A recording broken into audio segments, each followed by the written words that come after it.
Hey folks, John here from Western Sydney Aquarium Plants. Somebody asked me the other day, when is a good time to grow immersed plants?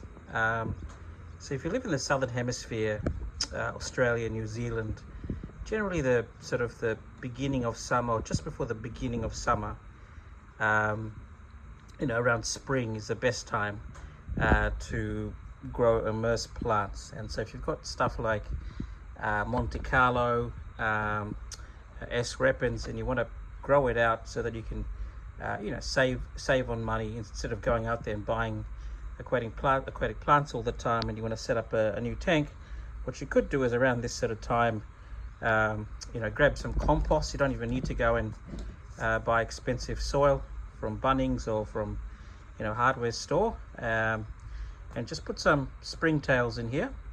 And what the springtails will do, because the humidity will rise in the setup, as you can see, I'll have a dome over it to keep the humidity high, it will start to create mold, and that mold will then destroy the plant. So you put springtails in here, and you can buy it all online, and then what you do is keep the soil moist, use desalinated water, spray it once a day, keep the lid on, and then have it out somewhere in the shade. And just make sure that if you're buying a setup like this in summer, that you let in some air, particularly if you're in Australia where the temperature is about 40 degrees as an average sometimes, in Queensland, parts of New South Wales and so forth. So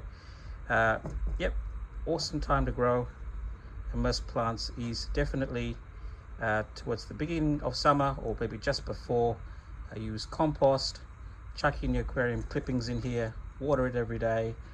Make sure that the top of the lid, if you've got a setup like this, and the goal is to have maximum humidity, but in the middle of summer when it's 40 degrees, just make sure that you leave a little bit of space in there for the air to get in and cool, keep this place cool, and keep the whole setup out of the sun. What you'll find, in about 3 months, or maybe 4 months, you probably get a Monte Carlo carpet all the way through, and then you can use that in your new setup. Or if you've got Monte Carlo that it has died in your tank, you can then replace it with this, and you might get a little bit of melt because the plant has to go through the process to go from the immersed state back into the submerged state, but it's going to be a strong, vigorous plant once it's established itself.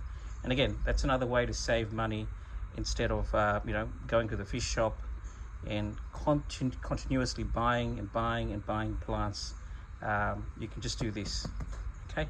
Now, if you are looking for aquarium supplies on the cheap, watch the next video. Thanks.